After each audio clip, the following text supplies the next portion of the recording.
Hello from Indianapolis and the annual NFL Scouting Combine for the Buffalo News. I am Jay Skurski, joined by Katherine Fitzgerald. Katherine, we're not in Phoenix anymore, but pretty good for weather. Yeah, At not least we can do bad. this outside here in Indianapolis, right?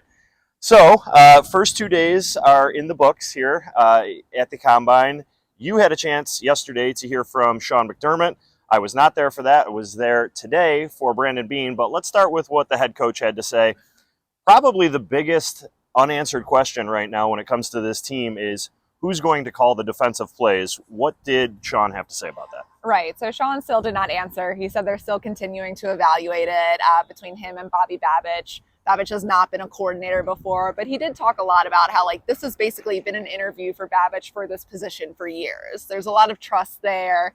But I think McDermott is still trying to figure out what his involvement will be after calling the defense last season. Yeah, and Babich, having coached linebackers and the safeties, right, part of the secondary, does have some good experience. So it'll be interesting to see how that plays out. There's the potential there that they want to wait until they get into the spring and maybe even into training camp before they make that call. For sure. And then, today, Brandon Beane, I think, didn't have a ton of maybe breaking news necessarily, but the good news for the Bills last week came in the form of the salary cap, set at $255 million by the NFL.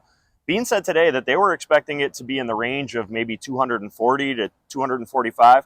That's a significant difference, and it's going to make his job a bit easier, but he still has work to do in that regard. Yes, I think he knows that when you talk through any different questions with him. So much of it revolves back to, well, we still have to figure out how we're going to get under the cap, what we'll do from there, but better information than they were expecting even just a couple weeks ago. Yeah. So interviews with the players will start tomorrow on Wednesday morning. Starts with the defensive line. That's a position that the Bills may very well be looking at pretty closely, both defensive tackle and at the edge. So make sure you check back for more on BuffaloNews.com from the Combine, from Katherine, myself. Mark is here behind the camera, Ryan. So the whole team is here. We'll have a lot more on BuffaloNews.com.